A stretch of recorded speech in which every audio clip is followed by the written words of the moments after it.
የጠላቶቼን ራስ የሚቀጠቅጠው የአብራክሽን ፍሬ ተስፋዬን አበራው የድነት ምክንያት አርጎሻል ለአዳም ዘር ትምክህት ሆነሻል የልቤ ብርሃን ፋና አዛኝት ባንቺ ልጽናና የልቤ ዜማ ነሽና በመንፈስ ቅዱስ አሐዱ አምላክ አሜን።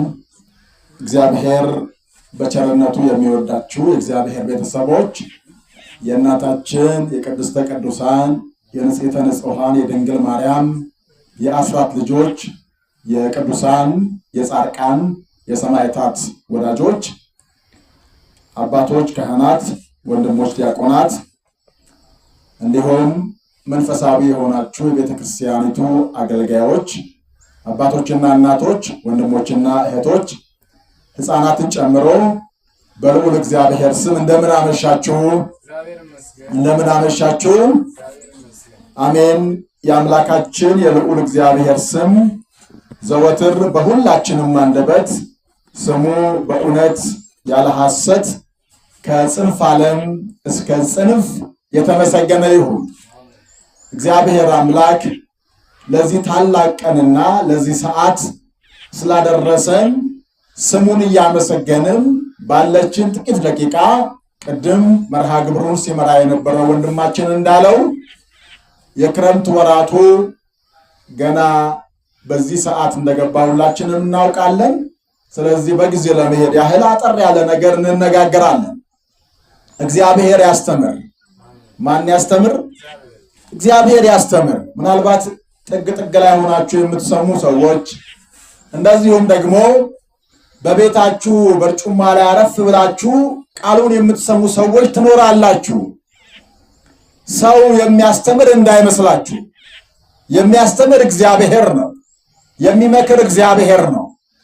ራሱ መድኃኔ ዓለም ኢየሱስ ክርስቶስ በዚህ በቅዱስ ቃሉ ላይ እንደምንረዳው እንደምንሰማው አንድም ሁለትም በሆናችሁበት ቦታ ላይ እኔ ደግሞ በእናንተ መካከል እገኛለሁ ይላል።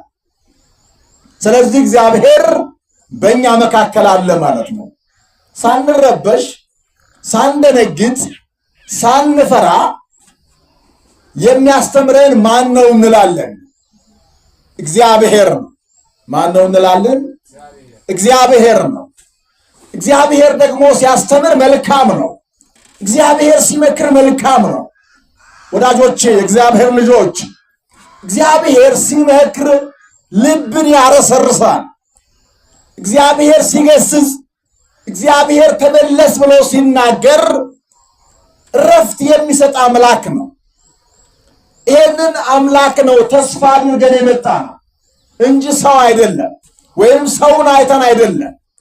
ተስፋ ያደረግነው አምላክ ደግሞ አያሳፍረንም፣ ያስተምረናል፣ ይመክረናል። ይህ መካሪ የሆነ ጌታ፣ ይህ አስተማሪ የሆነ አምላክ ሁልጊዜ በሕይወታችን በተማርነው ትምህርት 30ም 60ም 100ም ያማረ ፍሬ እንድናፈራ እርሱ በቸርነቱ ይርዳል። አንድ የመጽሐፍ ቅዱስ ክፍል እስቲ እናንሳና ቅድም እንዳልኩት ለጥቂት ደቂቃ ጥቂት ነገር እንመለከታለን። ታላቁ አባታችን ማኅቶተ ቤተ ክርስቲያን ብርሃነ ዓለም ቅዱስ ጳውሎስ በአንድ ወቅት ወንጌሉን በተለያየ አቅጣጫ የእግዚአብሔር መንፈስ በነገረው መጠን ልክ ሲያስተላልፍ ሲመክር በፊልጵስዩስ ለምትገኘው ቤተ ክርስቲያን እንዲህ ያለ መልእክት ልኮላቸው ነበረ። ልብ አድርጉ። ቤት ላለችው ቤተ ክርስቲያን፣ በፊልጵስዩስ ላለችው ቤተ ክርስቲያን መልእክት ልኮላቸው ነበረ። የመልእክቱ ጭብጥና አንኳር ጉዳይ እንዲህ የሚል ነው። እናንተ ስለ እኔ አሁን እንደምትጨነቁ አውቃለሁ። ወንጌል እንዳስተምራችሁ የእግዚአብሔርን ቃል እንድነግራችሁ ደግሞ እናንተ በዚህ ጥንካሬ ውስጥ እንድቆም ስለ እኔ እንደምታስቡ እንደምትጨነቁ አውቃለሁ ካላቸው በኋላ በምዕራፍ 4 ቁጥር 11 እስከ 13 ባለው ገጸ ንባብ ላይ እንዲህ የሚል ጽሕፈት ልኮላቸዋል። ቃሉ እንደዚህ ይላል። በእግዚአብሔር መንፈስ በመንፈስ ቅዱስ ኃይል ሆኜ አነባለሁ። እግዚአብሔር ንባቡን በልባችን እንዲጽፍ በልባችን እንዲከትብ ፈቃዱ ይሆንልን። ቃሉ እንዲህ ይላል። ይህንን ስል ስለ ጉድለት አልልም። ጳውሎስ ነው የሚለው ይህንን ስል ስለ ጉድለት አልልም፣ የምኖርበት ኑሮ ይበቃኛል ማለትን ተምሬአለሁ። ልብ አድርጉ። በደንብ አድርጋችሁ እንድታውቁት እንድትረዱት እወዳለሁ። ይሄንን ስል ስለ ጉድለት አልናገርም። አሁን እኔ የምኖርበት ኑሮ ይበቃኛል ማለትን ተምሬአለሁ። ልብ አድርጉ። እንዲህ ካለ በኋላ መብዛትንም አውቃለሁ መጉደልንም አውቃለሁ። ልብ አድርጉ። መብዛትንም አውቃለሁ መጉደልንም አውቃለሁ መዋረድንም አውቃለሁ። በእያንዳንዱ ነገር በነገርም ሁሉ መጥገብንና መራብን መብዛትንና መጉደልን ተምሬአለሁ። ኃይልን በሚሰጠኝ በክርስቶስ ሁሉን እችላለሁ ይላል። ስለ ቃሉ እግዚአብሔር የተመሰገነ ይሁን። ምን አውቃለሁ? መጉደል አውቃለሁ፣ መራብ አውቃለሁ፣ መጠማት አውቃለሁ፣ መታረዝ አውቃለሁ። አሁን ግን ኑሮዬ ይበቃኛል ማለትን ተምሬአለሁ አለ። ኑሮዬ ይበቃኛል ማለትን ተምሬአለሁ። እንዲሁ መዋረድንም አውቃለሁ አለ። ከፍ ማለትንም አውቃለሁ። ይህንን ሁሉ የማቅበት አምላክ የማቅበት ጌታ እግዚአብሔር ነውና ኃይልን በሚሰጠኝ በእርሱ ሁሉን እችላለሁ አለ። እግዚአብሔር የተመሰገነ ይሁን። ወዳጆቼ፣ እግዚአብሔር ልጆች አይዟችሁ። ዓለም ሽብልቋ ትልቅ ነው። ዓለም ጉድጓዷ ሰፊ ነው። ዓለም በእኛ ላይ የምታስቀምጠው ቀንበሯ እጅግ በጣም የከፋ ነው።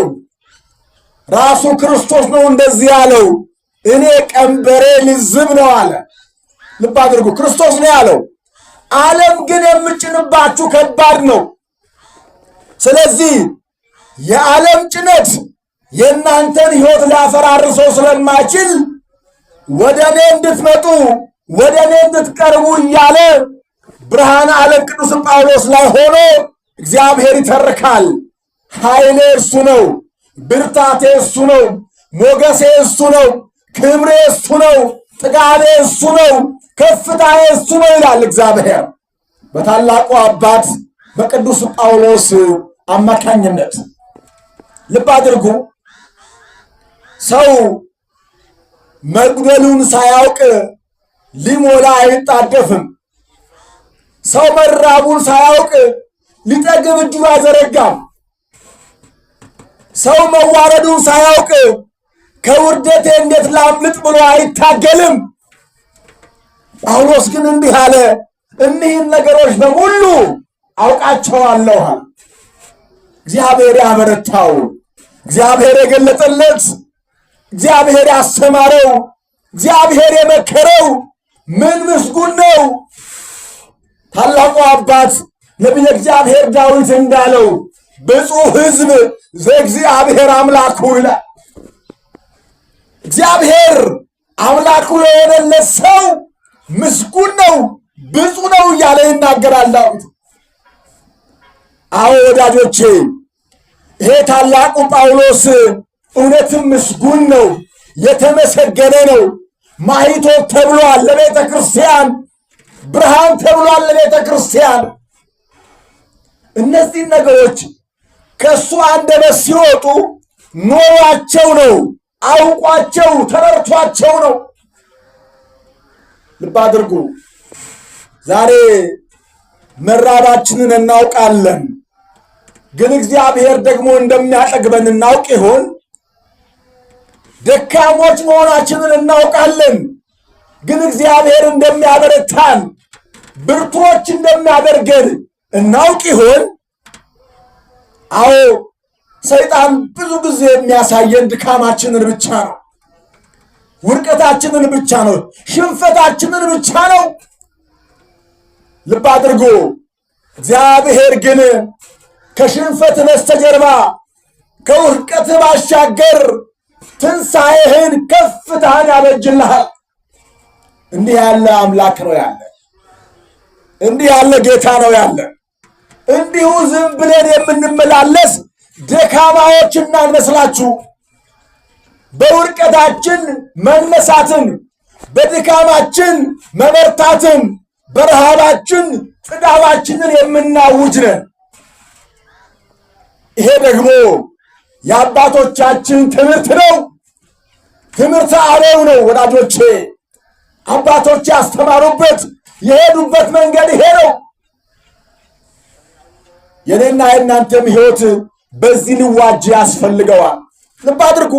ጳውሎስ እንዲህ ብሎ ከተናገረ በኋላ አሁን ግን አለ ኃይልን በሚሰጠኝ በክርስቶስ ሁሉ ምን እላለሁ?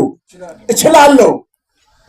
ይሄ ወዳጆች ሁሉን ትችላለህ የሚለው አባባል ዛሬ የት ቦታ ነው የምንሰማው? እስቲ አስታውሱ። ሁላችንም ዕለት ዕለት እንሰማዋለን ቃሉን። የመጽሐፍ ቅዱስ ሁሉ እስከማይመስል ድረስ የሰዎች ራሳቸው የፈጠራ ውጤት እየመሰለን እገሌ አንደበቱ ላይ ይሄ ቃል ሲነገር እንዴት ያምራል እንላለን። ይህ ቃል ግን የእግዚአብሔር ቃል ነው። በቅዱሱ ጳውሎስ አንደበት የተነገረ የእግዚአብሔር ልሳን ነው። ልብ አድርጉ። ዛሬ ሚዲያው እንዲህ ይለናል፣ ትችላላችሁ አይደለ?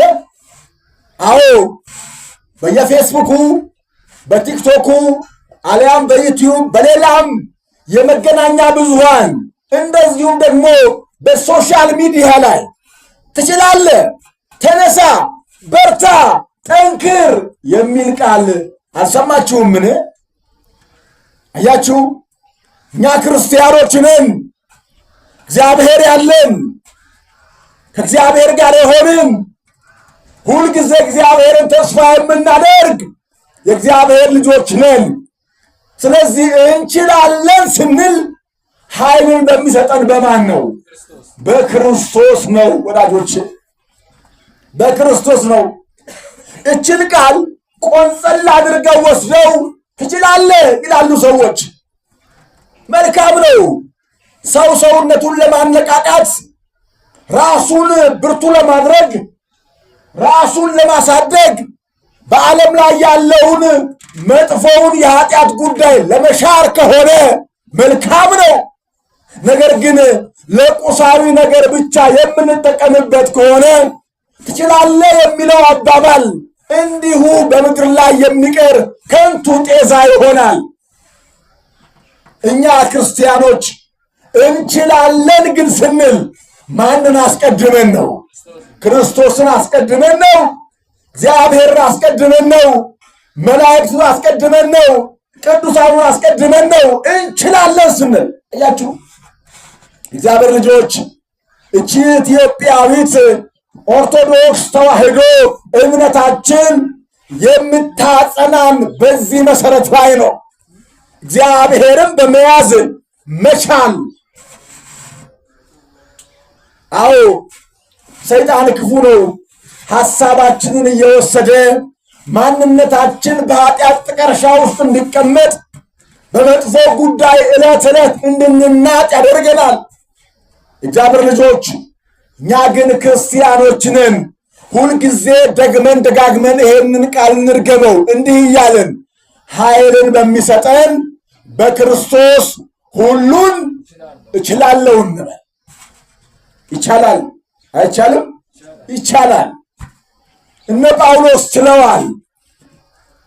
ልብ አድርጉ። ከሶርያ በረሃ ላይ ከደማስቆ ሜዳ ላይ ተነስተው በዓለማት ላይ ያለውን የእግዚአብሔር ሕዝብ በወንጌል አጥምቀዋል። እነ ጴጥሮስ ችለዋል። ከባህር ተነስተው ምንም በሌለበት ባህር ላይ ሲወዛወዙ የነበሩ እነ ጴጥሮስ ያንን ባህር አሸንፈው ታላላቅ የሆኑ ሰዎች አጥምደዋል። ይቻላል። በማ በክርስቶስ ይቻላል። ቤተ ክርስቲያን እኮ ስንዱ እመቤት ናት። በክርስቶስ እንዴት እንደሚቻል በዚህ ኃይለ ቃል ውስጥ መማር እንችላለን። አዎ ጳውሎስ ያለው እንደዚህ ነው። መራብን አውቃለሁ፣ መጠማትን አውቃለሁ፣ መጎዳትን አውቃለሁ አለ። ነገር ግን አልሸነፍም አለ፣ አልበገርም አለ። መራቤ ከእግዚአብሔር ጉባኤ እንዳያወጣኝ፣ መጠማቴ ከእግዚአብሔር ጉያ እንዳይነጥለኝ ልጠነቀቅ ያስፈልገኛል። እግዚአብሔር ልጆች ቃሉ የሚነግረን እውነት ይሄ ነው። ጉድለቴን የሚሞላ እግዚአብሔር አለ እንበል። ሽንፈቴን በድል የሚቀይር እግዚአብሔር አለ እንበል። መድከሜን በብርታት የሚያቆም እግዚአብሔር አለ እንበል። አዎ እግዚአብሔር አለ። ቅድም እንዳልኳችሁ ዳዊት እንደነገረን ብፁዕ ሕዝብ ዘእግዚአብሔር አምላኩ እንዳለው የተመሰገነ ሕዝብ፣ እልልታን የሚያውቅ ሕዝብ እርሱ አምላኩ እግዚአብሔር ነው። ጌታው እግዚአብሔር ነው። ንጉሡ እግዚአብሔር ነው። እግዚአብሔር ታዲያ ሕዝቡ የሆነለት ሰው ለምን በረሃብ ጠኔ ይቆላል? ለምን በመከራ ሾተል ይቀረደዳል? ለምን በድህነት ላንቃ ውስጥ ይቃትታል? ራሳችሁን ለእግዚአብሔር አቅርቡ። ጳውሎስ ያለው ይሄ ነው። አሁን እኔ ኃይል የሚሰጠኝን አውቄዋለሁ አለ። አሳዳጅ እኮ ነበረ። ቤተ ክርስቲያን እኮ ዘጊ ነበረ። በርካታዎቹን ወይን ጨምሯል ጳውሎስ። ከዛ በኋላ ነው እግዚአብሔር ማየቶት ያለው፣ ብርሃን ያለው። ለበርካታዎቹ ጨለማ ብርሃን እንደሚሆን እግዚአብሔር ቀድሞ ስላየ፣ ቀድሞ ስላወቀ የዓይኑን ቅርፊት ቀርፎ ጥሎ ሰዎች እንዲፈወሱ በምሕረት እንዲታወጁ በቤቱ አውደ ምሕረት እየመጡ እንዲያገለግሉ ጳውሎስን ዕንቁ ዕቃ አድርጎ አቀረበው። እኔና እናንተ እኮ ዕንቁ ነን ለእግዚአብሔር። ልብ አድርጉ። ራሳችሁን ዕንቁ ማንነታችሁን በእሪያዎች መካከል እንዳትጥሉ። እንዲህ እያላችሁ ሁልጊዜ ጩኹ፣ ኃይልን በሚሰጠኝ በክርስቶስ ሁሉን እችላለሁ እንበል። ያኔ ሁሉን እንችላለን። ሁሉን ቅድም እንዳልኳችሁ ልዩ ልዩ ሚኒም ዝቅተኛ ሚሆን ከፍተኛ ሚዲያዎች ይናገራሉ። አንተ ትችላለህ እያሉ ያውጃሉ። እነሱ ከመናገራቸው በፊት አንተ ትችላለህ፣ ወደዚህ ምድር የመጣኸው ወደዚህ ምድር የመጣሽው ልብ አድርጊ፣ ልብ አድርግ፣ ችለህ ነው። ያስቻለ እግዚአብሔር አስችሎ ሆነ ወደ የመጣኸው። እንዲሁ በከንቱ አልመጣህም። እግዚአብሔር በአንተ ላይ ዓላማ አለው። ዓላማ ያለውን እግዚአብሔርን በማመናችን ምክንያት ሰይጣን ሁልጊዜ ይቀናብናል፣ እንደ አባታችን እንደ ኢዮብ። ወዳጆቼ ይህን ታሪክ አልተረክም። ሁላችሁም የኢዮብን ታሪክ ታውቁታላችሁ። ኢዮብ ግን እንዲህ ነው ያለው፣ እግዚአብሔር ትላንት ሰጥቶኛል፣ ዛሬም ባጣው ጊዜ እግዚአብሔርን አልተውም አለ። አያችሁ ክርስቲያኖች፣ እግዚአብሔር ልጆች፣ ይህንን ቃል የምትሰሙ እግዚአብሔር ሰጥቷችኋል። የእናንተን ማንነት እንዳትተዉት። ኃይልን በሚሰጠን በክርስቶስ ሁሉን ምን እንላለን? እንችላለን። እግዚአብሔር ከሁላችን ጋር ይሁን። የነገ ሰዎች ይበለን።